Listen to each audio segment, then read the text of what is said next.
Good morning. My name is MightyStream. Today is August the 8th.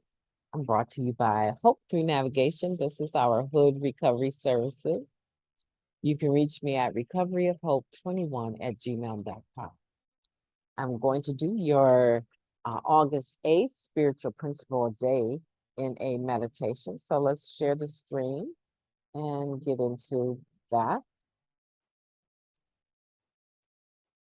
All right, August 8th. Accepting ourselves as works in progress, page 229.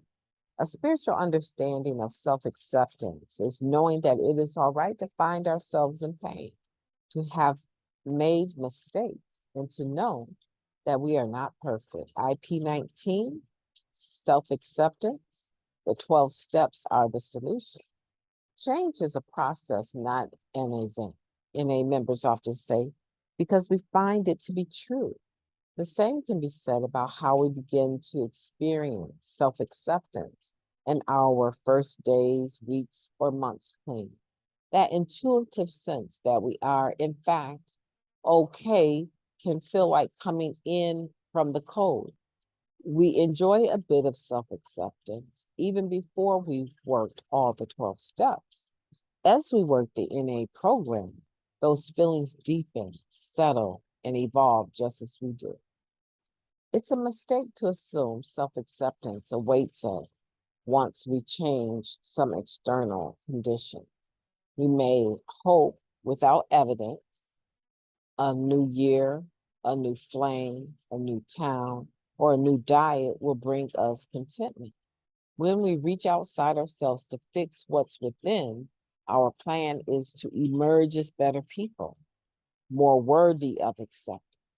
To our disappointment and pain, we also have found accuracy in this familiar saying. Wherever you go, there you are.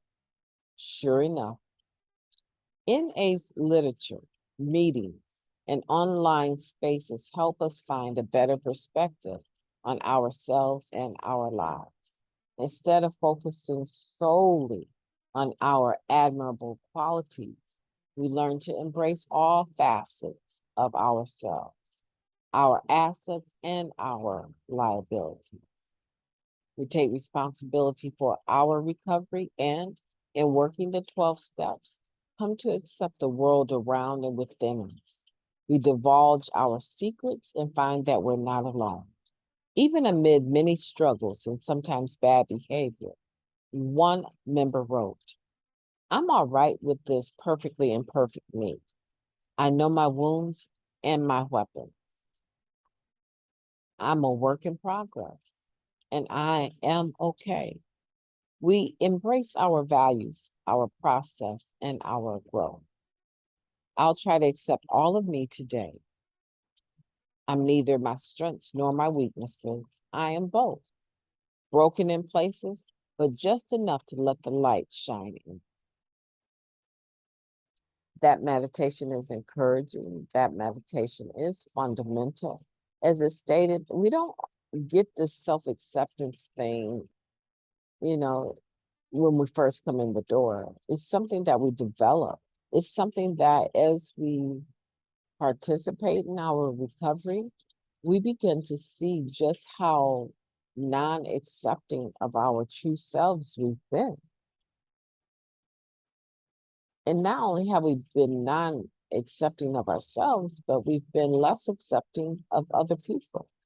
So as this changes, as we begin to adjust to being out in the cold and coming into a warm home, and that sensation of warmth and love begin to take over us, then we can start sliding or sitting down on that couch of love and self-acceptance. Self-acceptance is the thing that is your key to the next door. I don't know if that makes sense. Self-acceptance is your ability. It's what you need to be able to move beyond where you are. That's the most simplest form I can put it in. Self-acceptance is what you need in order to move yourself beyond where you are. Because if you don't have self-acceptance, there's some behaviors that come with not accepting yourself. There's some behaviors with judging yourself harshly all the time. There are some behaviors that come with that. Just think about a child that is being abused by a parent, right? Think about that. Think about that child not ever knowing whether today is a good day with their parent or not, right? A child not knowing whether or not they can come to you with their needs, right? Go to their parents with their needs, simple needs like needing to have food, I'm hungry, and ending up being smacked or yelled at or pushed down. Can you imagine? Can you imagine? Just imagine that. Maybe you've even experienced that. Can you imagine that abusive parent being yourself? Hopefully not. But I'm trying to draw a picture here. And treating your inner child that way. Come on now. It's not a hard picture to imagine. Think of the worst case scenario that you know of child abuse, where a parent is abusing their child. Recently here, a few years ago, it was found out this one particular lady, she was abusing her daughter, but blessing her sons. And her daughter actually died on her birthday, right?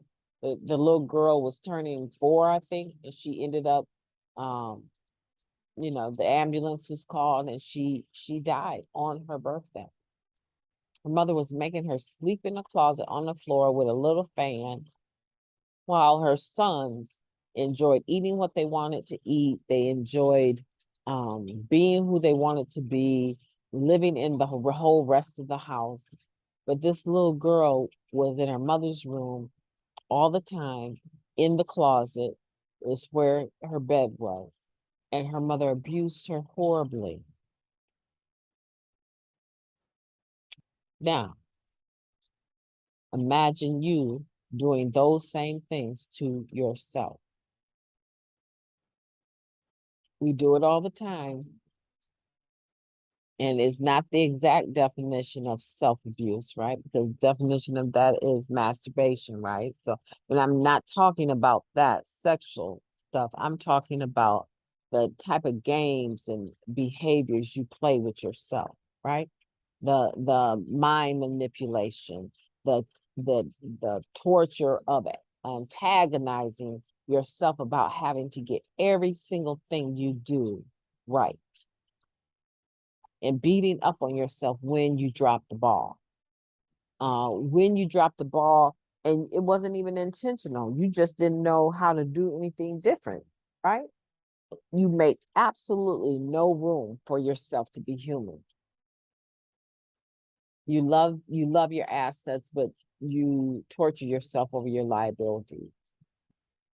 And this is the mindset that this reading is talking about. This reading is talking about a spiritual principle of self-acceptance, and we have to get to the point. We have to get to the point where we make room for ourselves to be human. Because we are most certainly going to make some mistakes, but it's not the end of the world. And if you find that you are a person that belittles yourself when you make mistakes, I want to challenge you to be more kind. I feel so emotional right now, but I want you to challenge yourself to be more kind and more caring. Just like it's hard for you to imagine abusing a child. Now think of yourself, your inner child, and make it just as difficult for you to abuse your inner child. Be loving, be kind, be nurturing towards yourself. Some of you, you just need to eat better. You need to prepare meals better. You need to go buy some of those glass containers and prepare your food at the beginning of the week so that you don't have to struggle with making food during the week, and you can just warm it up and have a decent meal. Right? Some of you need to come away from all that fast food. Right? Some of you need to put some exercise on. Some of you need to get a sponsor. Make meetings more regularly. Find out what NA is all about. There's a whole reading talking about what is Narcotics Anonymous, whole chapter actually. Right? So maybe you need to do some small things so later down the road, after you nail the self-acceptance piece, you can do some big things. That's what I want for you. I want your best life for you. I want you to live your best life on purpose. I need you to do that today. Okay? Turn off the butt kicking machine and start enjoying. Just try it. Go in the mirror and try to smile, a genuine smile that exudes love and self-acceptance. Go in the mirror and say, say your name. I love you just the way you are. The little cracks in you, allow the light of God to shine through. You're going places, right? Tell yourself that. We're always wanting affirmation from other people, and we can hardly even affirm ourselves. You have to be able to affirm yourself. I want that for you today. I hope that you will have a beautiful day. I am going to be talking to you tomorrow.